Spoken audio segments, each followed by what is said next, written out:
कारण जे विष पेरलं जाते हिंदू आणि मुस्लिम. रामकृष्ण हरी. आज आम्ही इंदापूरला आलेलो आहोत आणि आमच्या दिंडीमध्ये जवळजवळ 450 लोक आहेत आणि इथं मला एक वेगळं पण जाणवलं. आपण जे ऐकतो आणि रिअलमध्ये काय असतं ह्या दोन्हीतला फरक मला जाणवला.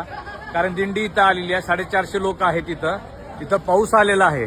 तर पाऊस आल्यानंतर ह्या दिंडीच्या स्वयंपाकासाठी आदर्श क्लिनिकने पूर्ण 100% सगळ्यांना सगळं सहकार्य केलंय.